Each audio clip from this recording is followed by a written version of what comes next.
Hello everybody.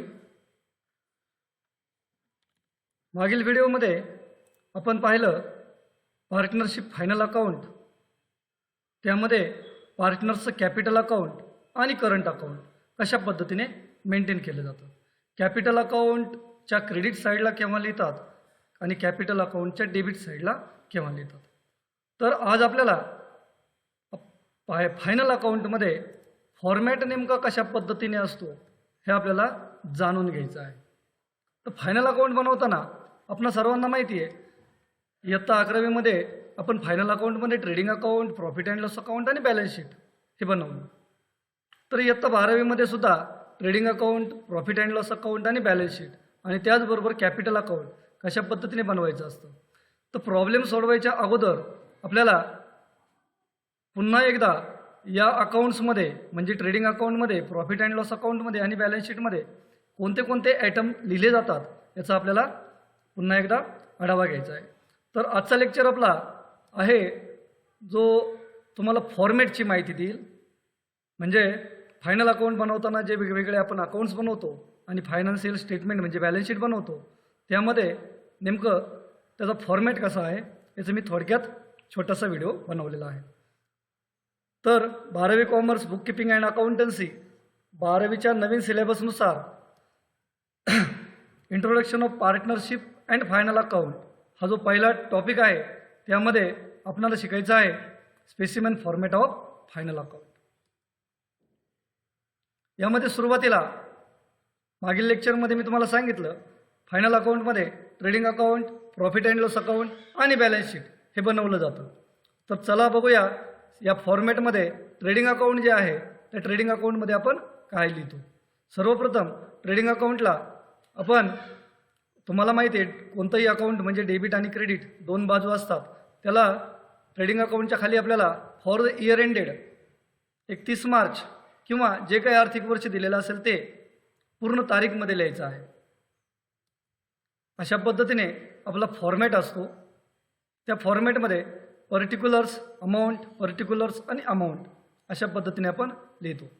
काही ठिकाणी inner column आणि आउटर कॉलम असंही केलेलं असतं, त्याही पद्धतीने लिहिले तरी चालेल आणि अशा पद्धतीने लिहिलं तरी चालेल.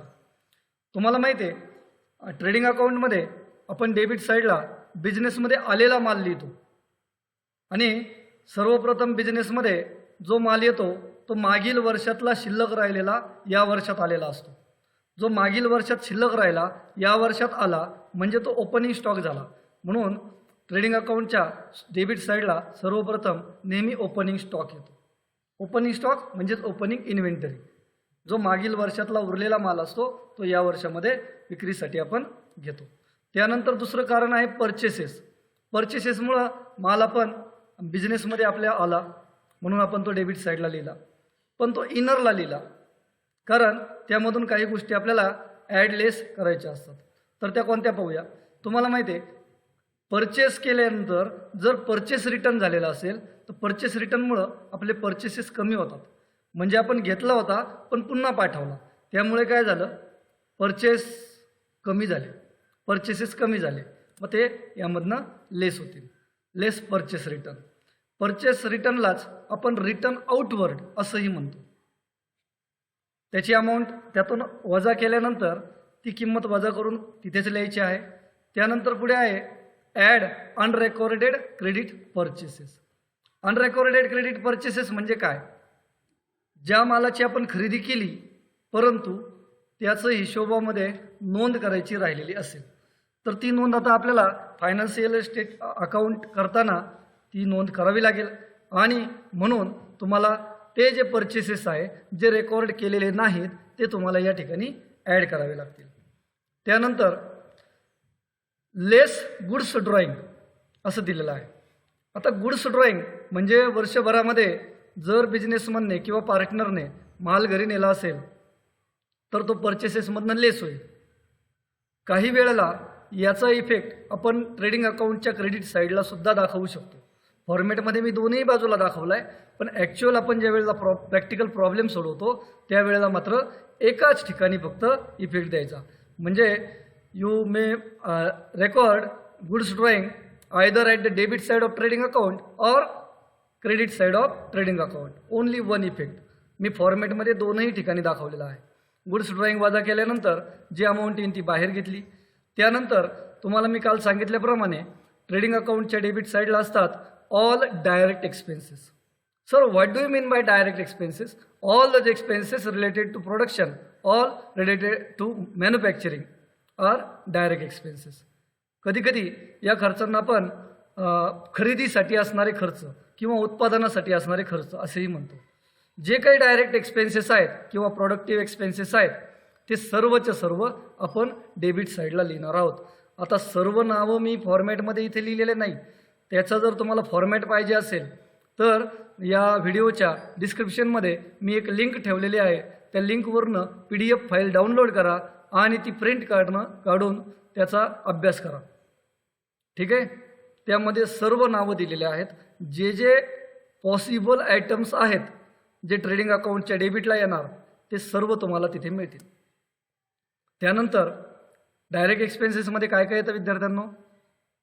पहा, wages, carriage, power, factory expenses, royalty. मी प्रातिनिधिक स्वरूपामध्ये 2-3 नावं इथे टाकलेत जे डायरेक्ट एक्सपेन्सेस आहेत. याही व्यतिरिक्त आणखी खूप एक्सपेन्सेस आहेत ते तुम्हाला PDF मिळतील. हे सर्वच्या सर्व खर्च आपल्यास ट्रेडिंग अकाउंटच्या डेबिटला लिहायचे आहेत. त्यानंतर क्रेडिट साईडला, ट्रेडिंग अकाउंटच्या क्रेडिट साईडला आपण सर्वप्रथम लिहितो सेल्स. सेल्स म्हणजे मालाची विक्री. विकलेल्या मालातून पुन्हा रिटर्न होणार रिटर्न इनवर्ड म्हणजेच याला सेल्स रिटर्न असं म्हणतो. बघा, वर्षभरात जेवढा माल विकला होता त्यातला काही माल जर परत आला असेल तर तुमचे नेट सेल्स फाइंड करण्यासाठी तुम्हाला सेल्समधनं रिटर्न्स मायनस करावे लागतील. त्यानंतर इथे आहे add unrecorded credit cells. Similar आहे. जसं मगाशी बघितलं आपण अनरेकॉर्डेड परचेसेस होते तसे अनरेकॉर्डेड सेल्सही असू शकतात. अनरेकॉर्डेड सेल्स म्हणजे काय मित्रांनो? माल विकला परंतु हिशोबात लिहायचा विसरले. मग विकलेला माल हिशोबात लिहायचा असेल तर तुम्हाला लिहायचा असेल तर ॲडच करावं लागेल ना. ठीक आहे. जे काही विकलेल्या मालाची किंमत आहे ती तुम्हाला सेल्समध्ये ॲड करायची आहे. त्याचा दुसरा इफेक्ट डेटर्स वाढतील, क्रेडिटर्स वाढतील, what ever may be. Okay, आपण त्याचा विचार नंतर करूया. त्यानंतर मित्रांनो एक गोष्ट लक्षात ठेवायची, ट्रेडिंग अकाउंटच्या क्रेडिट साईडला जे लिहिलं जातं ना ते सर्व बिझनेसमधून बाहेर जाणारे माल असतात. All the reasons of outgoing goods are recorded to the credit side of trading account. कोणतेही कारण नाही. बघा, सेल्स माल बाहेर गेला. त्यानंतर पुढे काय म्हटलंय? By goods distributed as free sample. Free sample फुकट माल वाटला. माल आला का गेला? गेला, क्रेडिटला आला. By goods destroyed by any reason. इथे भरपूर नावं दिलेत मी. गुड्स डिस्ट्रॉयड बाय फायर आहे, हेवी रेन आहे, व्हाईट हँड्स आहेत, ॲक्सिडेंट आहे, स्टोलन बाय थेफ्ट असेल, जे काही असेल, all the reasons of outgoing goods are credited to trading account. Okay. त्यानंतर क्वचित येणारा एक आयटम आहे by sale of scrap stock. Scrap म्हणजे जे आपण विकतो स्क्रॅप मटेरियल किंवा बाय प्रोडक्ट असेल तर ते सुद्धा ट्रेडिंग अकाउंटच्या क्रेडिट साईडला लिहायचं. आणि सर्वात शेवटी येतो, मगाशी मी सांगितल्याप्रमाणे बाय गुड्स ड्रॉईंग. याला एक मी विंडोजचं सिम्बॉल दिलं. त्याचा अर्थ असा का तुम्हाला दोन्हीपैकी फक्त एकच इफेक्ट द्यायचा आहे. गुड्स ड्रॉईंग एक तर परचेसेसमधनं मायनस करा किंवा ट्रेडिंग अकाउंटच्या क्रेडिटला द्या. दोनही ठिकाणी लिहिलं तर विद्यार्थी मित्रांनो तुम्ही चुकणार आहात. आपल्याला चुकायचं नाही. दोन्हीपैकी एकच इफेक्ट द्यायचा. By closing stock. Closing stock म्हणजे सर हा पण बिझनेसमधून बाहेर जाणारा माल असतो का? यस, बिझनेसमधून नाही. फॉर द इयर एंडेड वरती नाव आहे पहा. मग वरती जे नाव आहे फॉर द इयर एंडेड याचा अर्थ आर्थिक वर्षातून बाहेर जाणार, पुढच्या आर्थिक वर्षात. म्हणून त्याला आपण ट्रेडिंग अकाउंटच्या क्रेडिटला लिहितो. कोणतंही अकाउंट क्लोज करायचं झाल्यास पहिल्यांदा खालच्या साईडला 2 रेषा आणि वरच्या साईडला 1 रेष अशी टोटलला असायला पाहिजे. मी तुम्हाला सुरुवातीलाच सांगितलेलं आहे. त्यानंतर कोणत्या बाजूची बेरीज जास्त येते ती बेरीज अगोदर करायची. जर क्रेडिट साईडची बेरीज जास्त असेल म्हणजे सेल्सची बाजू जास्त आहे आणि सेल्सची बाजू जास्त असेल म्हणजे प्रॉफिट होणार. जर डेबिटची बेरीज जास्त असेल तर परचेसची बाजू जास्त आहे आणि परचेसची बाजू जास्त असेल तर लॉस होणार. म्हणून क्रेडिट बॅलन्स म्हणजे प्रॉफिट असतो आणि डेबिट बॅलन्स म्हणजे लॉस असतो. तर ट्रेडिंग अकाउंटमधला जो प्रॉफिट असतो त्याला ग्रॉस प्रॉफिट म्हणतात आणि प्रॉफिट अँड लॉसमधला जो लॉस किंवा प्रॉफिट असतो त्याला नेट म्हणतात. हे आपणास 11वीपासून माहिती आहे. ठीक आहे. एकतर ग्रॉस प्रॉफिट येईल किंवा ग्रॉस लॉस येईल. बघूया. समजा क्रेडिट बाजू जर जास्त असेल तर इथे येईल ग्रॉस प्रॉफिट. तो लिहिला जातो डेबिट साईडला टू ग्रॉस प्रॉफिट नावाने. आणि याच प्रॉफिटला आपण या ट्रेडिंग अकाउंट नंतर कोणतं अकाउंट तयार करतो बाळांनो आपण? शाबास, प्रॉफिट अँड लॉस अकाउंट. त्याला ट्रान्सफर केलं जातं प्रॉफिट अँड लॉस अकाउंटला. ओके. आणि जर ट्रेडिंग अकाउंटचा डेबिट बॅलन्स आला तर सर डेबिट बॅलन्स म्हणजे काय? डेबिट बॅलन्स म्हणजे बेटा डेबिट साईडची बेरीज जास्त. डेबिट साईडची बेरीज जास्त म्हणजे परचेसेसची बेरीज जास्त, खर्चांची बेरीज जास्त. कशापेक्षा? सेलपेक्षा. मग खर्च जास्त, विक्री कमी, प्रॉफिट होईल का लॉस होईल? लॉस होईल. मग तो लॉस आपण क्रेडिट साईडला लिहितो by gross loss. Debit balance आला क्रेडिट साईडला गेला. यालाही कुठे ट्रान्सफर केलं जातं? प्रॉफिट अँड लॉस अकाउंटला. सर एकाच उदाहरणात दोनही येतील का? एकाच फर्मचे नाही. ओके. हां, डिपार्टमेंट अकाउंट वगैरे आपण बनवतो त्यावेळेला तुम्हाला पाहायला मिळेल एकाच फर्मचे वेगवेगळ्या डिपार्टमेंटचा ग्रॉस प्रॉफिट एकाचा ग्रॉस लॉस. ओके. ते आपला भरपूर पुढचा भाग आहे. सध्या ट्रेडिंग अकाउंट लक्षात आलं का? ठीक आहे. पुढचं प्रॉफिट अँड लॉस अकाउंट बघायचं. ठीक आहे, करू सुरूया. पुढे प्रॉफिट अँड लॉस अकाउंटमध्ये काय? पुन्हा काय सांगितलं? Profit and loss account. Sir profit and loss account same असतं का ट्रेडिंग अकाउंट सारखंच? त्यालाही लिहिलं जातं for the year ended 31 March 2000 जे काही असेल ते 31 मार्च असंच लिहायचं आहे. 31/3 लिहितात बरेच विद्यार्थी, 31/12 लिहितात. मार्च पूर्ण लिहायचं आहे. डेबिट क्रेडिट असं इंडिकेट करायचं. त्यानंतर आपला फॉर्मॅट तुम्हाला माहिती आहे ना? ओके. त्याला पुन्हा पर्टिक्युलर अमाऊंट रुपीज असं लिहायचं आहे.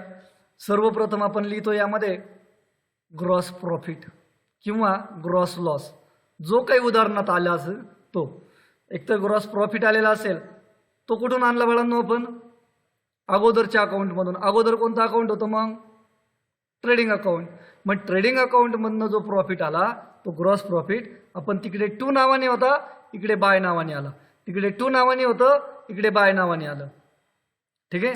आणि ग्रॉस लॉस तिकडे बाय नावाने होता ट्रेडिंग अकाउंटमध्ये, इकडे काय नावाने आलं? टू नावाने आलं. Okay. Taken from trading account. त्यानंतर आपल्याला प्रॉफिट अँड लॉस अकाउंटच्या डेबिट साईडला तुम्हाला प्रॉफिट अँड लॉस म्हणजे खर्च आणि फायदे, तोटे आणि फायदे. रिअल अकाउंट आहे का नॉमिनल अकाउंट आहे का पर्सनल अकाउंट आहे रे बाळांनो? खर्च आणि फायदे नॉमिनल. मग नॉमिनल अकाउंटचा रूल काय? Sir debit all expenses and losses. बस. जर नॉमिनल अकाउंटचा रूलच आहे debit all expense and losses म्हणजेच एक्सपेन्स आणि लॉसला डेबिट द्या. ओके. मग इथं आपण सगळे एक्सपेन्सेस नाही घेतले, फक्त इनडायरेक्ट एक्सपेन्सेस घेतले. का? कारण डायरेक्ट एक्सपेन्स आपण ट्रान्सफर केलेले आहेत ट्रेडिंग अकाउंटमध्ये. ओके. मग इनडायरेक्ट एक्सपेन्सेस म्हणजे काय सर? इनडायरेक्ट एक्सपेन्सेस म्हणजे काय? ज्या एक्सपेन्सचा प्रोडक्शनशी रिलेशन नसतं. कशाशी रिलेशन नसतं? Production. Those expenses not related to production. Sir मग हे खर्च कोणते असतात? ते रिलेटेड असतात सेल्सची, ते रिलेटेड असतात ॲडमिनिस्ट्रेशनशी, ते रिलेटेड असतात डिस्ट्रीब्युशनशी, ते रिलेटेड असतात फायनान्शियल चार्जेसशी. त्याचा उत्पादनाशी संबंध नाही असे एक्सपेन्सेस इनडायरेक्ट एक्सपेन्सेस. नाव त्याचा अर्थ तुम्हाला माहीत असेल तर तुम्ही डेफिनेट राईटच लिहिणार. ठीक आहे. All indirect expenses. बाळांनो इनडायरेक्ट एक्सपेन्सेस म्हणजे काय? ऑफिस एक्सपेन्सेस, ऑफिसमधले खर्च. आता ऑफिस म्हणजे काय हे तर माहिती सर्वांना. त्यानंतर selling and distribution expenses. Selling and distribution विक्रीचे आणि वितरणाचे खर्च. त्यानंतर फायनान्शियल चार्जेस माहिती आहे सर्वांना, व्याज वगैरे, इंटरेस्ट.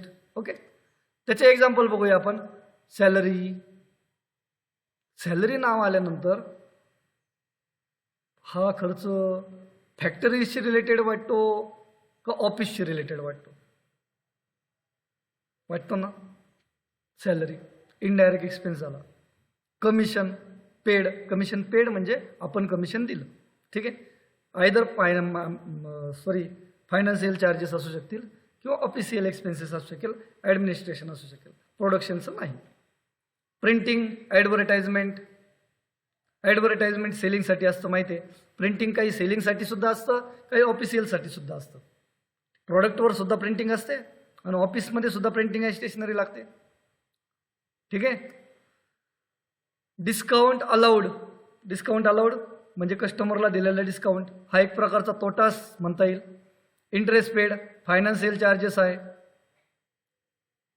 त्यानंतर पुढे म्हटलंय to all losses.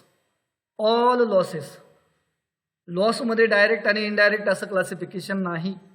All losses, सर्व प्रकारचे लॉस म्हणजे लॉस. ज्या वेळेला ॲसेटची किंमत कमी होईल किंवा लायबिलिटीची किंमत वाढेल तेव्हा लॉस होईल. सिंपल. ज्या वेळेला whenever asset decrease and liability increase at that time will get loss. ठीक आहे. ऑल लॉसेसमध्ये काय आहे? Loss on sale of asset. जर एखादी ॲसेट विकली असेल,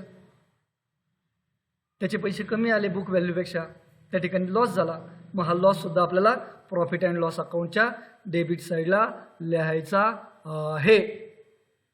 त्यानंतर बॅड डेट्स तुम्हाला माहिती आहे. ज्या वेळेला डेटरकडून म्हणजे कस्टमरकडून, म्हणजे ज्याला उधार माल विकला होता त्या माणसाकडून जर आपल्याला पैसे मिळणार होते ते बुडाले असतील तर बॅड डेट्स, आणि मिळणारे पैसे नाही मिळाले किंवा मिळणारच नाही म्हणजे तोटा झाला, आणि तोटा झाला म्हणजे तो कुठे येणार? प्रॉफिट अँड लॉसच्या डेबिटला. डिप्रेसिएशन म्हटलंय पुढं.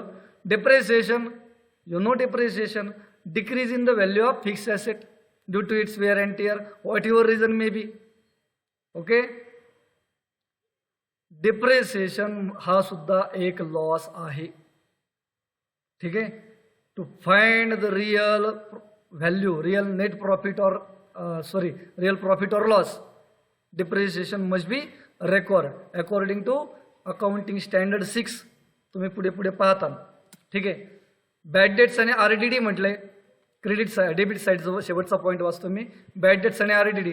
या व्हिडिओच्या शेवटी बॅड डेट्स आणि RDD कसे लिहिले जातात वेगवेगळ्या पुस्तकांमध्ये वेगवेगळ्या शिक्षकांनी आपणास विद्यार्थ्यांना सोप्या पद्धतीने सांगण्याचा प्रयत्न करण्यासाठी वेगळे सूत्र बनवलेले आहेत. सर्वांचं बरोबर आहे, मीही काहीतरी वेगळं सांगणार आहे. तुम्हाला जे आवडतं ते लिहा, सूत्र लिहा, नका लिहू, पण प्रॉपर लिहा. तर RDD किंवा बॅड डेट्स बुकमध्ये कसं दिलेलं आहे 12वीच्या, हे मी तुम्हाला या व्हिडिओच्या शेवटी सांगतो. एवढंच लक्षात ठेवा, बॅड डेट्स किंवा RDD हा सुद्धा एक तोटाच आहे. तो आपण प्रॉफिट अँड लॉसच्या डेबिटला घेतला. त्यानंतर इकडे क्रेडिट साईडला सांगितलं ऑल इन्कम्स अँड गेन्स. सर्व प्रकारचे इन्कम आणि गेन. तुम्हाला माहिती आहे, ज्या वेळेला आपल्याला पैसे मिळतात कोणत्या ना कोणत्या कारणाने, त्यावेळेला आपण त्याला इन्कम म्हणतो किंवा गेन, फायदा झाला म्हणतो.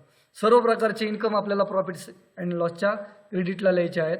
मित्रांनो, बुक किपिंग अँड अकाउंटन्सीमध्ये याचा विचार केलेला नाही का ते एक्सपेन्सेस ऑपरेटिंग आहे का नॉन ऑपरेटिंग आहे. अगदी भाडं मिळालं प्रॉफिट अँड लॉसच्या क्रेडिटला, डिव्हिडंड मिळाला प्रॉफिट अँड लॉसच्या क्रेडिटला. ठीक आहे. हा बिझनेस इन्कम आहे का नाही त्याचा विचार केलेला नसावा. नाही. ओके. आपल्याला ट्रायल बॅलन्समध्ये दिलेला आहे, आपण इथे लिहिणार. आणि एक गोष्ट लक्षात ठेवा, जे डेबिट साईडला असतं ट्रायल बॅलन्समध्ये तेच डेबिट साईडला येतं, जे क्रेडिट साईडला असतं ते क्रेडिट साईडलाच येतं. ठीक आहे. ऑल इन्कम्स कोणते इन्कम असतात पहा. रेंट रिसिव्ड, त्यानंतर इंटरेस्ट रिसिव्ड म्हणजे पैसे मिळाले, कमिशन रिसिव्ड पैसे मिळाले, डिस्काउंट रिसिव्ड पैसे वाचले, देताना कमी दिले, डिस्काउंट फायदा आहे ना. फायदा कुठं लिहितो? क्रेडिट साईडला. मित्रांनो, हे अकाउंट सुद्धा तसंच क्लोज करायचं असतं. सर्वप्रथम खाली 2 रेषा वरती 1 रेष, कोणत्या बाजूची बेरीज जास्त ती बेरीज सर्वप्रथम करायची. जर क्रेडिट बाजूची बेरीज जास्त असेल, क्रेडिट साईडची बेरीज जास्त असेल म्हणजे प्रॉफिट बाजू जास्त, आणि प्रॉफिटच्या बाजू जास्त म्हणजे प्रॉफिट होतो. आणि डेबिट साईड जास्त असेल तर तोट्याची बाजू जास्त, आणि तोट्याची बाजू जास्त म्हणजे लॉस होतो. ओके, बघूया आपण. ज्या बाजूची समजा क्रेडिटची बेरीज जास्त असेल तर जो काही बॅलन्स येणार आपण त्याला क्रेडिट बॅलन्स म्हणतो. आणि क्रेडिट बॅलन्स हे नेहमी डेबिट साईडला to balance carried down to net profit अशा नावाने आपण इंडिकेट करणार आहोत. आता या नेट प्रॉफिटमुळं पार्टनरचं कॅपिटल वाढेल का कमी होईल रे बाळांनो? नेट प्रॉफिटमुळं कॅपिटल वाढेल का कमी होईल? सर वाढेल. आणि आपण लास्ट लेक्चरला बघितलं, ज्या वेळेला कॅपिटल वाढतं त्यावेळेला it will be credited to capital or current account. Capital किंवा करंट अकाउंटच्या कोणत्या साईडला जातं? ते क्रेडिट साईडला. ठीक आहे. आता सध्या इथं सांगितलंय added in capital or current account, म्हणजे कॅपिटल किंवा करंट अकाउंटमध्ये ॲड करा. ॲड करा म्हणजेच कॅपिटल वाढवा, कॅपिटल वाढवाच म्हणजेच कॅपिटल अकाउंटच्या क्रेडिट साईडला टाका. समजा डेबिट बाजूची बेरीज जास्त आली तर काय नाव असेल? By net loss. Net loss म्हणजे काय? Deducted from capital or current account. ज्या वेळेला लॉस होईल त्यावेळेला तुमचं कॅपिटल किंवा करंट अकाउंट काय होणार आहे? कमी होणार आहे. ओके, पुढे पाहूया. Balance sheet. बॅलन्स शीटला फॉर द इयर एंडेड नाही लिहित. बॅलन्स शीट अकाउंट सुद्धा नाही. बॅलन्स शीट काय आहे? स्टेटमेंट आहे. मग बॅलन्स शीटला काय नाव असतं? As on 31 March 2000 something something. Okay, 31 मार्च मी एक प्रातिनिधिक स्वरूपात घेतलेला आहे. बॅलन्स शीटचा फॉर्मॅट सेम तसाच. यामध्ये पर्टिक्युलर्स नाही लिहित. काय लिहितात? डावी बाजू लायबिलिटी, अमाऊंट, ॲसेट्स, अमाऊंट. सर्वप्रथम सर्वात अगोदरची लायबिलिटी असते ती म्हणजे पार्टनरचं कॅपिटल. पार्टनरचं कॅपिटल. आता आपण कॅपिटल अकाउंट बनवणार आहोत. कॅपिटल अकाउंट जे बनवलं त्याचा जो बॅलन्स येतो तो डायरेक्ट आपण इथे बाहेर मांडणार. पण जर कॅपिटल अकाउंट बनवलं नसेल तर तुम्ही अशा पद्धतीने सुद्धा करू शकता. कॅपिटलमध्ये जे ॲड किंवा लेस करायचं असेल ते तुम्ही लायबिलिटी साईडला शो करू शकता. मी आता बुकमध्ये ज्या पद्धतीने सोडवलेले प्रॉब्लेम आहेत, प्रॉब्लेम्स इलिस्ट्रेशन्स, ते आपण इथे पाहूया. सर्वप्रथम तुम्हाला माहिती आहे इंटरेस्ट ऑन कॅपिटलमुळे कॅपिटल वाढतं. कोणत्याही गोष्टीमुळं व्याजामुळं कोणतीही गोष्ट वाढते. मग कॅपिटलमुळं कॅपिटल वाढतं, ॲड होणार, त्याची बेरीज केली. लेस ड्रॉइंग. जर ट्रायल बॅलन्समध्ये ऑलरेडी आपल्याला ड्रॉइंग दिलेल्या असतील तर आपण कॅपिटल काय होईल? कमी होईल. त्यानंतर ॲडजस्टमेंटमध्ये सुद्धा कधी कधी ड्रॉइंग दिलेल्या असतात. ॲडजस्टमध्ये ज्या ड्रॉइंग दिलेल्या आहेत त्यामुळे सुद्धा कॅपिटल काय होतं? कमी होतं. त्यानंतर आपल्याला इंटरेस्ट ऑन ड्रॉइंग जर दिलेला असेल प्रॉब्लेममध्ये, आपण प्रोव्हिजनमध्ये सुद्धा पाहिलं, इंटरेस्ट ऑन ड्रॉइंग जर दिलेलं असेल त्यामुळे सुद्धा कॅपिटल काय होतं? कमी होतं, लेस होतं. त्यानंतर आता प्रॉफिट अँड लॉस अकाउंटचा जो काही रिझल्ट आलेला आहे तुम्हाला एकतर नेट प्रॉफिट मिळेल किंवा नेट लॉस मिळेल. एका प्रॉब्लेममध्ये एकच मिळेल. जर प्रॉफिट आला असेल तर कॅपिटल काय होईल? शाबास, वाढेल. आणि लॉस आलेला असेल तर कॅपिटल काय होईल? व्हेरी गुड, कमी होईल. दोन्हीपैकी काहीतरी एकच येईल. मी इथं दोनही टाकलेले आहे फॉर्मॅट म्हणून. दोन्हीपैकी काहीतरी एकच येईल. ठीक आहे, त्याचं बॅलन्स बाहेर घेतला. सर लायबिलिटी साईडला याच्या व्यतिरिक्त कोणत्या लायबिलिटी असतात? मित्रांनो, कॅपिटल नंतर तुम्हाला पहिली लायबिलिटी लिहायची असते ती म्हणजे तुमची ॲक्युमुलेटेड प्रॉफिट आयटम. त्याला आपण general reserve, reserve fund, security premium वगैरे वगैरे बऱ्याच गोष्टी असतात. सध्या आपल्याला जनरल रिझर्व किंवा रिझर्व फंड किंवा P&L account, profit and loss account नावाने असतं. ठीक आहे, किंवा प्रोव्हिजन नावाने असेल. कोणताही फंड असेल, कोणताही रिझर्व असेल, तो आपल्याला या ठिकाणी लायबिलिटी साईडला लिहायचा आहे. यावरती सेपरेट टॉपिक आपण भविष्यात शिकणार आहोत. सध्या फक्त एवढंच लक्षात ठेवा, जनरल रिझर्व म्हणजे राखीव निधी. राखीव निधी म्हणजे प्रॉफिटमधला काही भाग राखून ठेवलेला आहे, तो पार्टनरला किंवा मालकांनाच देणे बाकी आहे. That's why it is liability. Okay. त्यानंतर याला आपण ॲक्युमुलेटेड प्रॉफिट असं म्हटलं जातं. लक्षात ठेवा, ॲक्युमुलेटेड प्रॉफिट जसे असतात ते लायबिलिटी साईडला लिहिले जातात, तसे ॲक्युमुलेटेड लॉसेस सुद्धा असतात. त्यानंतर बिझनेसच्या third party liability. Third party liability म्हणजे बिझनेस आणि बिझनेसमन सोडून जे काही त्रयस्थ व्यक्ती आहेत सगळ्या, अगदी पार्टनरची वाईफ सुद्धा, पार्टनरचे फादर सुद्धा थर्ड पर्सन असतात. अशा कोणत्याही थर्ड पर्सनचं लोन असेल, त्यामध्ये बँक असू शकते, क्रेडिटर्स असू शकतो, एखादी फायनान्शियल इन्स्टिट्यूट असू शकते, मित्र असू शकतो, कोणाचंही लोन असू द्या, पार्टनर्स नाही, पार्टनर सोडून इतर कोणाचंही लोन थर्ड पार्टी लायबिलिटी. त्यामध्ये काय काय येतं? क्रेडिटर्स आहे, बिल्स पेएबल आहे, बँक लोन आहे, एक्सेट्रा एक्सेट्रा. तुम्हाला सांगितलं यामध्ये खूप सारे नावं आहेत, तुम्हाला डिस्क्रिप्शनमधनं PDF डाउनलोड करून ती बघायची आहे. ओके. त्यानंतर पार्टनर्स लोन. जर एखाद्या पार्टनरने पार्टनरशिपला लोन दिलेलं असेल तर ते पार्टनरशिपच्या दृष्टीने कर्ज असतं आणि ते सुद्धा आपल्याला प्रॉफिट अँड लॉस बॅलन्स शीटच्या लायबिलिटी साईडला लिहायचं. त्यानंतर तुम्हाला माहिती आहे आउटस्टँडिंग एक्सपेन्सेस म्हणजे जर एखादा खर्च पेमेंट करणे बाकी असेल, खर्च झालेला आहे पण अजून पेमेंट झालेलं नसेल, तर अशा वेळेला ते देणे बाकी जी अमाऊंट आहे ती आपण लायबिलिटी साईडला इंडिकेट करत असतो आउटस्टँडिंग एक्सपेन्स किंवा एक्सपेन्स पेएबल या नावाने. तर आउटस्टँडिंग एक्सपेन्स नंतर pre received income. Pre received income म्हणजे ॲडव्हान्समध्ये आलेले पैसे. जर कोणाकडून तरी तुम्हाला ॲडव्हान्समध्ये पैसे आलेले असतील तर असे आलेले पैसे ही आपल्या बिझनेसच्या दृष्टीने लायबिलिटी असते. ओके. त्यानंतर ॲसेट साईड पाहूया. ॲसेट साईडला सर्वप्रथम आपण लिहितो फिक्स ॲसेट. फिक्स ॲसेटमध्ये दोन प्रकारचे ॲसेट असतात, इंटँजिबल ॲसेट आणि टँजिबल ॲसेट. इंटँजिबल ॲसेट तुम्हाला माहिती आहे, इंटँजिबल ॲसेट गुडविल, कॉपीराईट वगैरे, पेटेंट. या ज्या इंटँजिबल ॲसेट आहेत, शक्यतो तसं कंपल्शन नाही पण शक्यतो इंटँजिबल ॲसेट अगोदर लिहाव्यात आणि नंतर फिक्स ॲसेट लिहाव्यात. फिक्स ॲसेटमध्ये इंटँजिबल पण आहे, टँजिबल पण आहे. सुरुवातीला इंटँजिबल लिहाव्यात, नंतर टँजिबल लिहाव्यात. मग नंतर टँजिबल ॲसेटमध्ये काय काय येतं? खूप सारे नावं आहेत तिथे. मी सर्व नावं लिहू शकलो नाही इथं, तुम्हाला PDF मध्ये सर्व मिळतील. Okay. Land and building, plant and machinery, furniture, premises etcetera etcetera भरपूर नावं आहेत, ते सर्व आपल्याला इथे लिहायचे आहेत.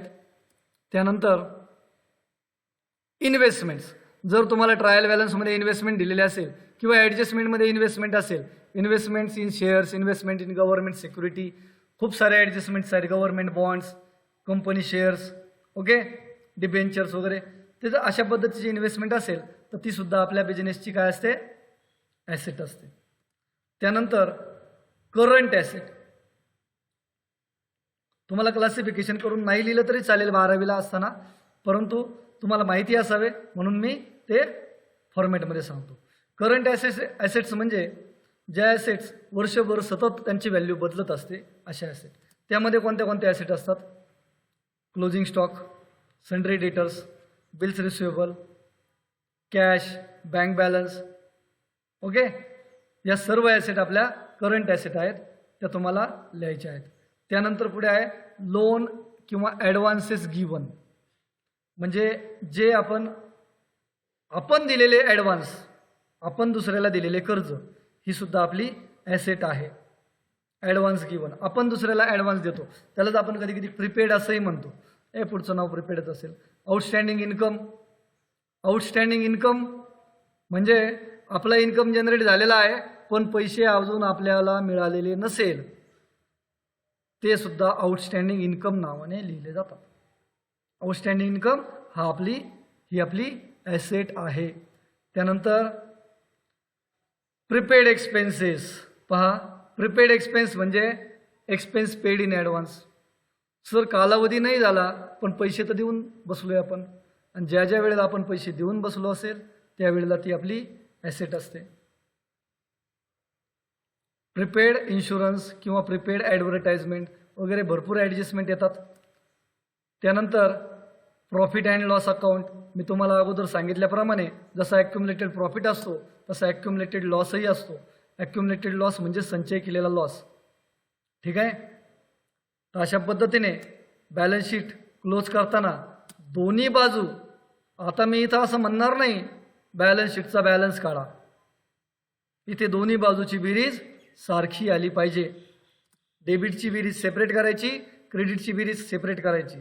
बरेच विद्यार्थी एकच बाजूला बेरीज करतात, दुसऱ्या बेरीज बाजूला तेच कॉपी पेस्ट करतात. तसं करू नका विद्यार्थ्यांनो. ठीक आहे. बरं, अशा पद्धतीने आपण trading account, profit and loss account आणि बॅलन्स शीट पाहूया. पुढे पाहूया काय आहे. जसं मी तुम्हाला मगाशी सांगितलं का RDD आणि बॅड डेट्स ते कशा पद्धतीने लिहिले जातात. How RDD and bad debts are recorded. This is a loss of firm so recorded at debit side if profit and loss account. Loss of firm आहे तिथं फॉर्म झालंय, recorded at debit side of profit and loss account. Loss असल्यामुळं हा profit and लॉसच्या डेबिटला. मग एक loss असो, दोन लॉस असो, तीन लॉस असो, तीन सेपरेट लिहिले तरी चालतील, तिघांची बेरीज करून लिहिले तरी चालेल. मग प्रॉफिट अँड लॉसच्या डेबिटला आपण कसं लिहितो पहा. पहिल्यांदा लिहितो टू RDD न्यू.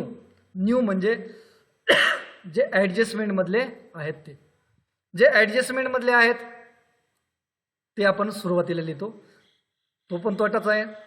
त्यानंतर त्यामध्ये ॲड करतो बॅड डेट्स ओल्ड. ओल्ड म्हणजे ट्रायल बॅलन्समधले. ट्रायल बॅलन्समध्ये जे ऑलरेडी बॅड डेट्स असतात ते यामध्ये ॲड करायचे आहे. पुन्हा ॲड करतो trial balance bad debts new. New म्हणजे ॲडजस्टमेंटमधले. जर ॲडजस्टमेंटमध्ये आपल्याला सांगितलेले असेल बॅड डेट्स ते सुद्धा यामध्ये ॲड करतो. याचा क्रम वर खाली झाला काही बिघडणार नाही. ठीक आहे. तीनही गोष्टी ॲडच आहेत ना. मग समजा टू RDD मध्ये बॅड डेट्स न्यू घेतले, नंतर ओल्ड घेतले, तरी बेरीज तेवढीच येणार आहे ना. नाही फॉर्मॅट चुकला, मार्क गेले, असं काही नाही बाळांनो. ठीक आहे. या तीन गोष्टी तुम्ही कोणत्याही क्रमाने घ्या, फक्त त्यांची बेरीजच करा. ठीक आहे. आणि त्यातून मात्र लेस करायचं आहे आपल्याला. काय लेस करायचं. RDD old. ओल्ड म्हणजे ट्रायल बॅलन्समधले. आणि लक्षात ठेवा जे वजा करायचं असतं ते ट्रायल बॅलन्समध्ये क्रेडिट साईडला असतं. जे वजा करायचं असतं ते ट्रायल बॅलन्समध्ये क्रेडिट साईडला असतं. ठीक आहे. बाकीचे सगळे ॲड करायचे, काय पाठ करायची गरज आहे मग. आणि जे वजा करायचं ते ट्रायल बॅलन्समध्ये क्रेडिट साईडला असतं. आणि सर समजा असं झालं यांची बेरीज आली समजा 2000 रुपये, तिघांची बेरीज किती आली 2000, आणि त्यातून लेस करायचे RDD ओल्ड ते दिलेले 2500. सर मग याचं उत्तर -500 म्हणजे -500 असं लिहायचं का. नाही मित्रांनो. जर एखाद्या उदाहरणामध्ये अशी परिस्थिती झाली का तुमचं याचं या सूत्राचं उत्तर मायनसमध्ये येतंय, निगेटिव्ह येतंय, वजामध्ये येतं, तर अशा वेळेला काय करायचं बाळांनो. त्याचं उत्तर न लिहिता तो फॉर्मॅट जसाच्या तसा विरुद्ध बाजूला लिहायचा, म्हणजे क्रेडिट साईडला लिहायचा. क्रेडिट साईडला मग तो कसा लिहायचा. जसाच्या तसा खालून वरती लिहायचा. म्हणजे जी शेवटची ओळ आहे ना तो RDD ओल्ड ती पहिल्यांदा लिहायची आणि वरचे तीनही घटक ते लेस करायचे. बघूया कसं. If there is negative answer of this answer this equation it is to be transfer at the credit side of profit and loss account. ते क्रेडिट साईड प्रॉफिट अँड लॉसच्या कोणत्या साईडला ट्रान्सफर करतात. क्रेडिट साईडला. आणि सूत्र कसं लिहायचं मी सांगितलं पहा. हे सूत्र कसं आहे. तीन गोष्टींची बेरीज आणि जो ट्रायल बॅलन्समध्ये क्रेडिटला आहे तो मायनस झाला, ट्रायल बॅलन्समध्ये क्रेडिटला आहे तो मायनस झाला. इकडे काय होईल. जो सगळ्यात शेवटी आहे तो अगोदर येईन पहा. तो RDD ओल्ड जो सगळ्यात शेवटी आहे तो अगोदर आला. मोठी रक्कम होती ना ती, आणि त्यामधून हे तिघही वजा केले जातात. कोणत्याही क्रमाने करा नो प्रॉब्लेम. कोणत्याही क्रमाने करा no problem. Bad debts new मी तोच क्रम सांगितलाय. हरकत नाही क्रम उलटा पालटा झाला तर, फक्त सुरुवातीला काय घ्यायचं ते लक्षात ठेवा. ठीक आहे. अशा पद्धतीने हा फॉर्मॅट मांडला जातो. लक्षात येईल. अतिशय सोपं आहे, घाबरायचं नाही. माझ्या PDF मध्ये याचं विश्लेषण व्यवस्थित दिलेलं आहे, तुम्ही ते पाहू शकता. त्यानंतर शेवटचा मुद्दा आपण पाहतोय आता. बरेच महत्त्वाच्या गोष्टी आहेत, त्याच्यावरती मला एक सेपरेट व्हिडिओ बनवायचा आहे. बारकाईने सांगितलेल्या गोष्टी असतात. इम्पॉर्टंट हिडन ॲडजस्टमेंट्स आहेत, किंवा त्याला आपण सायलेंट ॲडजस्टमेंट असं म्हणतो, किंवा जर असं नाव असेल तर काय करायचं, तसं नाव असेल तर काय करायचं. पण याच्यामधला एक मोठा मुद्दा आहे, तो मी प्रामुख्याने इथे एक्सप्लेन करायचा प्रयत्न करतो. बघूया काय समजतं. मित्रांनो, तुम्हाला हे माहीत आहे, ट्रेडिंग अकाउंट काढतो आपण, कधी कधी ट्रेड एक्सपेन्स येतो. इथे नावच दिलं मी, special effect of trade expense. नावच त्याचं ट्रेड एक्सपेन्स आहे ना, त्याचं नावच ट्रेड एक्सपेन्स आहे. मग त्याची जागा कुठे असेल? सर, ट्रेडिंग अकाउंट असेल. Absolute right. पण कधी कधी त्याची जागा बदलते, म्हणजे तो कधी कधी प्रॉफिट अँड लॉस अकाउंटला जातो. नेमका केव्हा जातो ते आपण पाहूया. काय म्हटलं? As a name of trade expenses, जसं याचं नाव आहे, if given in trial balance, जर ट्रायल बॅलन्समध्ये दिलेला असेल, it is to be debited in trading account, याची नोंद आपल्याला ट्रेडिंग अकाउंटच्या डेबिटला करायची. But sometime trade expense are debited to P and L account, पण कधी कधी हा प्रॉफिट अँड लॉसला सुद्धा जातो. कधी जातो पाहूया. When trade expense is given in trial balance along with any of all these expenses. बरोबर का? म्हणजे ट्रायल बॅलन्समध्ये जर एकटा ट्रेड एक्सपेन्स नाही आहे, त्याबरोबर आणखी कोणते कोणते खर्च आहेत, along with any or all of these expense. Sir कोणते? हे बघूया, इथं शेजारी काय दिलंय, हे 5 नावं आहेत बघा. कोणते? Sundry expense, office expense, miscellaneous expense, general expense आणि अदर एक्सपेन्स. 5ही नावं नीट पहा, पाठ करायची आवश्यकता नाही. फक्त तुम्हाला एवढं इंडिकेट होतं का हे 5 नावं आहेत. हे समजा जर ट्रायल बॅलन्समध्ये असेल तर तुम्ही बाळांनो कुठे लिहिणार? प्रॉफिट अँड लॉसला का ट्रेडिंगला? या 5 नावांपैकी कोणतंही एक असू द्या, किंवा 2 असो, किंवा सगळे असो, कुठे लिहिणार? प्रॉफिट अँड लॉस अकाउंटच्या डेबिट साईडला. जर तुम्ही प्रॉफिट अँड लॉसच्या डेबिटला लिहिणार तर त्यावेळेला ट्रेड एक्सपेन्सेस स्वतःच्या जागेत, म्हणजे स्वतःच्या घरात ट्रेड एक्सपेन्सचं गरज स्वतःचं कोणतं आहे? Trading account. पाहूया इथं काय म्हटलं, then trade expense debited in trading account. म्हणजे बघा, ज्या वेळेला प्रॉफिट अँड लॉसमध्ये या 5 पैकी कोणीतरी अवेलेबल असेल, तेव्हा ट्रेड एक्सपेन्सेस तिथे जाणार नाही. कुठे जाईन? स्वतःच्या घरात. म्हणजे पी अँड एल मध्ये जर यांच्यापैकी कोणी असेल तर ट्रेड एक्सपेन्सेस कुठे जाईन? स्वतःच्या घरात. आणि जर पी अँड एल अकाउंटमध्ये यापैकी कोणी नसेल, बरोबर का, इथे काय म्हटलंय, एनी ऑल एक्सपेन्स, म्हणजे 5च्या 5 कुठं असतील? प्रॉफिट अँड लॉसला. म्हणजे ज्या वेळेला प्रॉफिट अँड लॉसमध्ये या 5 पैकी 1, 2 किंवा सगळे जर असतील, तेव्हा ट्रेड एक्सपेन्स ट्रेडिंग अकाउंटला. आणि पुढे काय म्हटलंय, when trade expenses is given in trial balance without any of these expense. म्हणजे ट्रेड एक्सपेन्स एकटाच दिलेला आहे ट्रायल बॅलन्समध्ये. एकटा म्हणजे बाकीचे आयटम असतील, पण या 5 पैकी कोणी नसणार आहे. या 5 पैकी कोणी नाही. ट्रेड एक्सपेन्स दिलेला आहे, सेंट्री एक्सपेन्स नाही, अदर एक्सपेन्स नाही, जनरल एक्सपेन्स नाही, मिसलेनियस एक्सपेन्स नाही, ऑफिस एक्सपेन्स नाही, हे 5ही नाही आहे. तर अशा वेळेला मला सांगा, प्रॉफिट अँड लॉसचं घर मोकळं आहे ना, तिथे कोणी नाही आहे. मग अशा वेळेला हा ट्रेड एक्सपेन्स तिथे जातो. कुठे? प्रॉफिट अँड लॉसमध्ये. म्हणजे प्रॉफिट अँड लॉसमध्ये एका वेळेला ट्रेड एक्सपेन्स आणि सेंट्री एक्सपेन्स येऊ शकेल का? नाही. मग अशा वेळेला काय म्हटलंय, trade expenses debited in P and L account. म्हणजे आता थोडक्यात सांगतो, हा ट्रेड एक्सपेन्स एक थोडक्यात आहे ना, थेफ्ट आहे. ज्या वेळेला घरात कोणी नसणार त्यावेळेला ती जाणार, आणि घरात कोणीतरी असेल तर स्वतःच्या घरी जाऊन बसणार. सिंपल. ओके. त्यानंतर ओके, व्हिडिओ भरपूर मोठा झालेला आहे. तुम्हाला काही शंका असेल तुम्ही मला कमेंट करून विचारू शकता, फोन करून विचारू शकता. तुम्हाला खाली नंबर दिलेला आहे. आणि व्हिडिओ तुम्ही नक्की पहा, पूर्ण वेळ पहा, मित्रांनाही दाखवा. अगदी सहज सोप्या भाषेत, अगदी घरगुती भाषेत मी तुम्हाला सांगितलेलं आहे व्हिडिओ.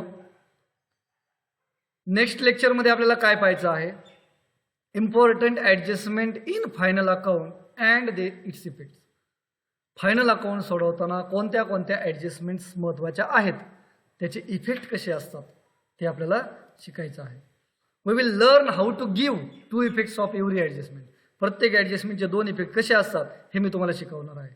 थिअरॉटिकल पार्ट सांगून शिकवणार आहे, एक्झाम्पल देऊन शिकवणार आहे. In final account and hidden or silent adjustment. लपलेल्या ॲडजस्टमेंट कोणत्या असतात, त्या कशा ओळखायच्या, कशा शोधायच्या, त्याचे इफेक्ट कसे द्यायचे, हे आपल्याला पाहायचं आहे. त्यानंतर okay, thanks for watching this video. जर तुम्हाला हा व्हिडिओ आवडला असेल तर लाईक करा, सबस्क्राईब करा. जर नवीन तुम्ही यूट्यूबवर माझं चॅनल नवीनच पाहत असाल तर इथून मागचे व्हिडिओसुद्धा तुम्हाला पाहायला मिळतील. डिस्क्रिप्शनमध्ये आहे किंवा SK कॉमर्स क्लासेस नावाने सर्च करा. कमेंट द्या, काहीतरी कमेंट द्या, नुसतेच व्हिडिओ पाहू नका. ठीक आहे. बऱ्याच वेळेला विद्यार्थ्यांना वाटते काय कमेंट करायची, पण तुम्ही एक कमेंट आम्ही खूप वाईट पाहत असतो. ठीक आहे. Thanks very much for watching this video. ठीक आहे. तर यानंतर आपण पाहूया तुम्हाला कशा पद्धतीने पुढच्या लेक्चरमध्ये आपण फायनल अकाउंटचे नवीन ॲडजस्टमेंट तर अभ्यास करणारच आहोत. ठीक आहे. तोपर्यंत मागील व्हिडिओ बघा. जवळपास मी स्टडी केला थोडासा, 12वीच्या व्हिडिओचे जवळपास 300 व्हिडिओज तयार होतील माझ्याकडे, नियर अबाउट 300 व्हिडिओज. ठीक आहे. तर दररोज एक जरी बघितला तरी वर्ष लागणार आहे, एवढे व्हिडिओज तयार होतील. ठीक आहे. ओके.